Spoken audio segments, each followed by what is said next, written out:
નમસ્કાર વિદ્યાર્થી મિત્રો, વર્લિન બક્સ એકેડમી પર આપનું સ્વાગત છે। મિત્રો, આજે છે 16 જુલાઈ 2021 અને આજના લેક્ચરમાં આપણે આજના કેટલાક મહત્ત્વના કરંટ અફેર વિશે ચર્ચા કરવાના છીએ કે જે તમારી આગામી પીએસઆઈ, કોન્સ્ટેબલ, બિન સચિવાલય તેમજ જીપીએસસી ક્લાસ 1, 2 અને ડીવાયએસઓ, એસટીઆઈ તેમજ પીએની પરીક્ષામાં પૂછાઈ શકે તેવા મહત્ત્વના પ્રશ્નોની આપણે સંપૂર્ણ ડિટેલ સાથે ચર્ચા કરવાના છે। તો એ માટે આપણા લેક્ચરને શરૂથી લઈ અને અંત સુધી જોતા રહેજો। તેમજ મિત્રો, તમને આપણું લેક્ચર પસંદ આવે છે તો લેક્ચરને વધુમાં વધુ શેર કરો, જેનાથી વર્લિન બોક્સ દ્વારા તમને યુટ્યુબના માધ્યમથી સમગ્ર દિવસનું પરીક્ષાલક્ષી મહત્ત્વપૂર્ણ કરંટ અફેર એ પણ માત્ર 15 થી 20 મિનિટની અંદર મળે છે। તો ચોક્કસથી આ લેક્ચરનો લાભ ઉઠાવો અને તૈયારી કરતા દરેક વિદ્યાર્થી સુધી આપણું લેક્ચર પહોંચાડો, જેનાથી એમને પણ ફાયદો થઈ શકે। તેમજ મિત્રો, તમે હજુ સુધી આપણી વર્લિન બોક્સ યુટ્યુબ ચેનલને સબસ્ક્રાઈબ કરી નથી તો તેને હાલ જ સબસ્ક્રાઈબ કરી દો અને બાજુમાં આપેલ બેલ આઇકન પ્રેસ કરો, જેથી આવનારા દરેક નવા વિડીયોની અપડેટ તમને મળતી રહે। તેમજ મિત્રો, તમે લેક્ચર અંગેના પોતાના કિંમતી પ્રતિભાવો કમેન્ટ બોક્સની અંદર જણાવવાનું રાખો, જેનાથી અમને મોટિવેશન મળતું રહે અને આવી જ રીતે તમારા માટે દિવસભરના મહત્ત્વના કરંટ અફેર વિશેની આપણે ચર્ચા કરતા રહીએ। તો મિત્રો, ચાલો શરૂઆત કરીએ આજના લેક્ચરની। તો ગઈકાલના લેક્ચરમાં આપણે એક પ્રશ્ન પૂછ્યો હતો, તો નાસા જે છે એ કયા દેશની સ્પેસ એજન્સી છે? તો મિત્રો, આ જે પ્રશ્ન છે એનો સાચો જવાબ આવે છે અમેરિકા। તો નાસા જે છે એ અમેરિકાની એક સ્પેસ એજન્સી છે।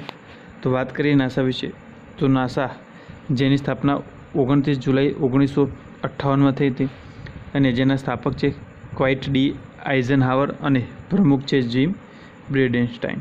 મિત્રો, આ પ્રશ્ન હતો તેનો ઘણા વિદ્યાર્થી મિત્રો સાચો જવાબ આપ્યો છે, જે ખૂબ સારી બાબત કહી શકાય। મિત્રો, આવી જ રીતે લેક્ચરના અંતમાં પૂછવામાં આવતા પ્રશ્નનો જવાબ તમે કમેન્ટ બોક્સની અંદર જણાવો, જેનાથી તમારા જીકેમાં પણ વધારો થઈ શકે। તો મિત્રો, આ સાથે ચાલો શરૂઆત કરીએ આજના લેક્ચરના પહેલા પ્રશ્નથી। તો આજનો પહેલો પ્રશ્ન છે કે તાજેતરમાં અદાણી એરપોર્ટ્સે કયા ઇન્ટરનેશનલ એરપોર્ટનું પ્રબંધ નિયંત્રણ લીધું છે? તો મિત્રો, એની અંદર આપણો જવાબ આવે છે મુંબઈ ઇન્ટરનેશનલ એરપોર્ટ।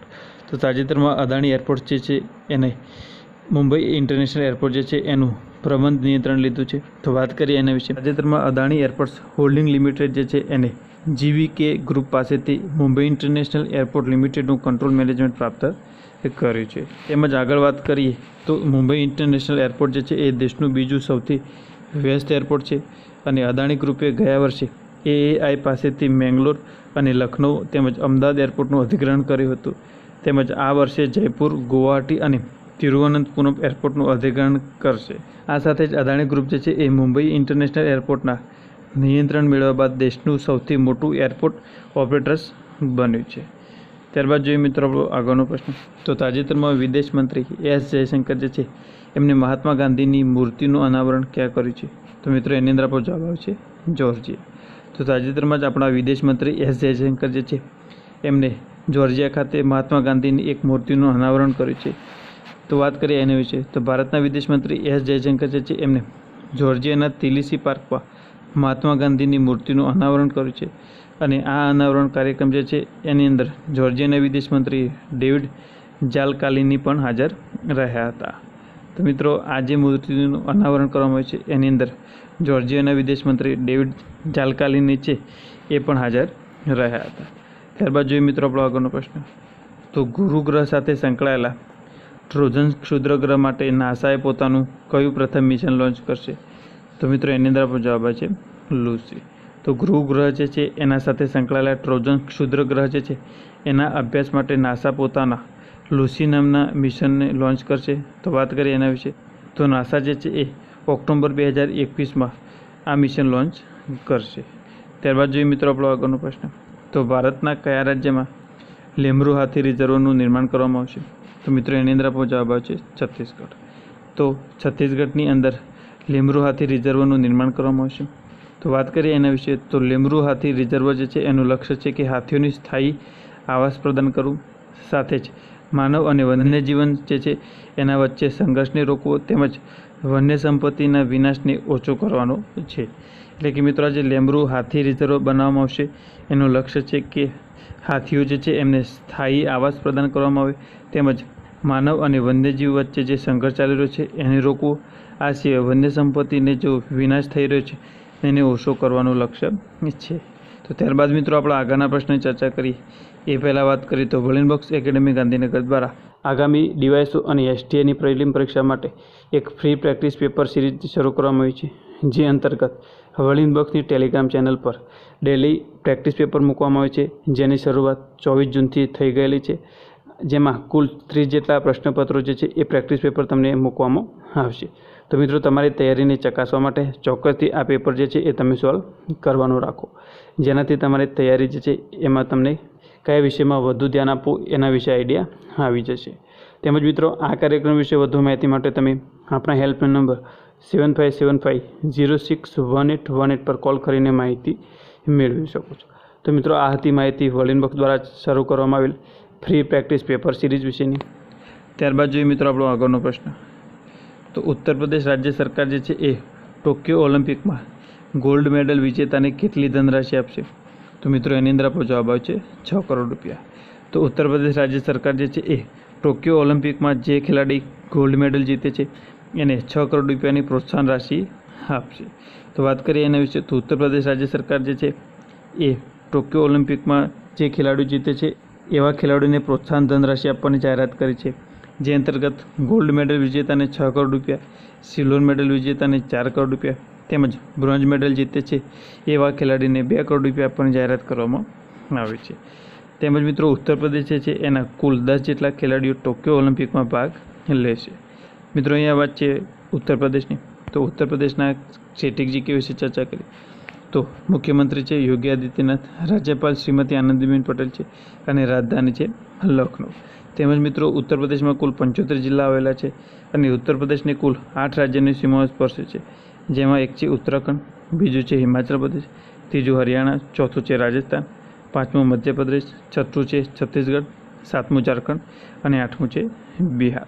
ત્યારબાદ જોઈએ મિત્રો ઉત્તર પ્રદેશના કેટલાક મહત્ત્વના રાષ્ટ્રીય ઉદ્યાન, તો જેમાં એક છે દુધવા રાષ્ટ્રીય ઉદ્યાન, બીજું છે કિશનપુર વન્યજીવ અભયારણ્ય, ત્રીજું છે કરતનિયા ઘાટ વન્યજીવ વિહાર, ચોથું છે કેમૂર વન્યજીવ વિહાર, પાંચમું છે રાષ્ટ્રીય ચંબલ વન્યજીવ વિહાર, છઠ્ઠું છે નવાબગંજ વન્યજીવ વિહાર અને સાતમું છે સોહાગી બરબા વન્યજીવ વિહાર।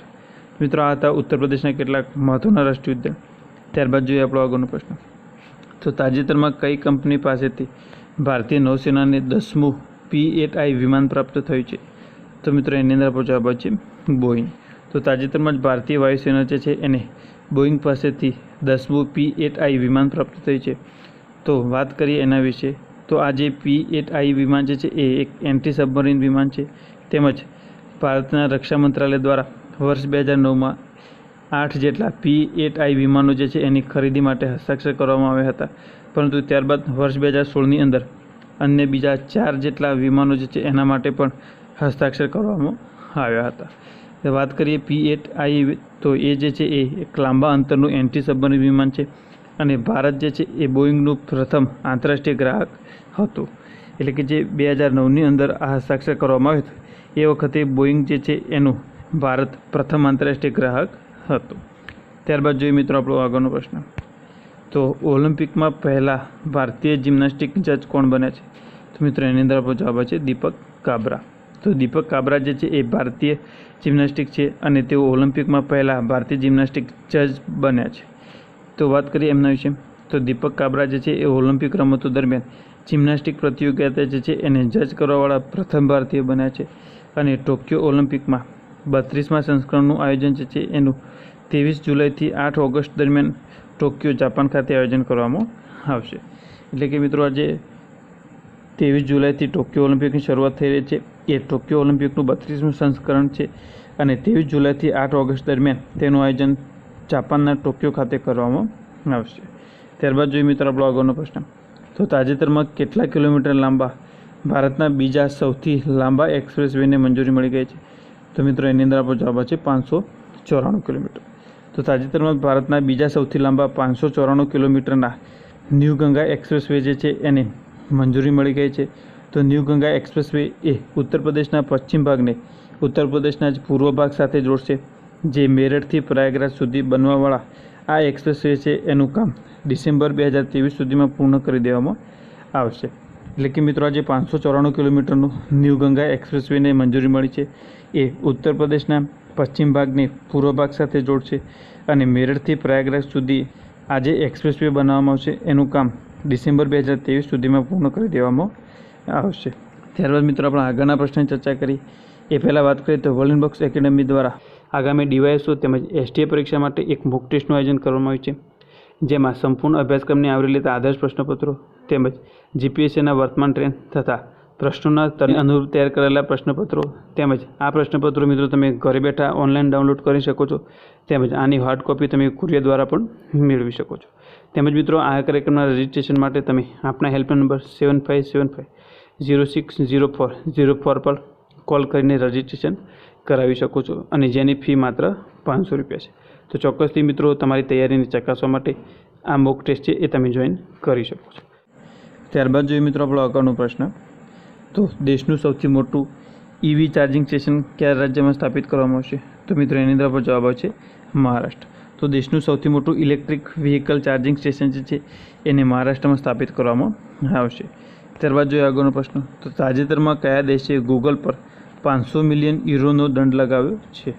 તો મિત્રો એની અંદર આપણો જવાબ આવશે ફ્રાન્સ. તો ફ્રાન્સ જે છે એને ગૂગલ પર €500 મિલિયન દંડ લગાવ્યો છે.